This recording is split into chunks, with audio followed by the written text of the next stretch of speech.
চলো আজ আমি তোমাদের সঙ্গে শেয়ার করি কি করে এই টেম্পটিং কেকটা বানানো।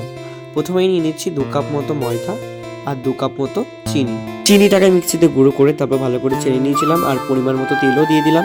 আর আমি অ্যাড করেছিলাম হচ্ছে দুধ, আমুল স্প্রেড অ্যাড করেছি, আর অ্যাড করলাম ভ্যানিলা এসেন্স। আর কিছুটা পরিমাণ আমি ছড়িয়ে রেখেছিলাম ব্যাটার থেকে, কারণ আমি ওটা চকলেট ফ্লেভার করছিলাম, যেটা হার্শিজের কোকো পাউডার অ্যাড করেছি। আর এখানে টুটি ফ্রুটি কিসমিস মানে ড্রাই ফ্রুটসগুলো অ্যাড করেছি। এগুলোর সঙ্গে ড্রাই ফ্রুটস চাই না, বাট আমার ইচ্ছে হলো তাই অ্যাড করেছি। অ্যান্ড এইভাবেই চকলেট আর ভ্যানিলার ব্যাটারগুলো এইভাবে লেয়ারের পর লেয়ার দিয়ে টুথপিকের সাহায্যে ভালো করে মিক্স করে নিয়েছি। আর প্রথমে 5 মিনিট ফ্রি হিট করে 180 ডিগ্রিতে আমি 10-12 মিনিট মতো বেক করেছি। অ্যান্ড রাত 12টার সময় আমরা করেছি সেলিব্রেশন ঠিক এইভাবে। Happy new year to all of you. কেমন লাগলো জানাতে ভুলো না। দেখা হচ্ছে খুব তাড়াতাড়ি নতুন একটা ভিডিওতে, ততক্ষণের জন্য বাই।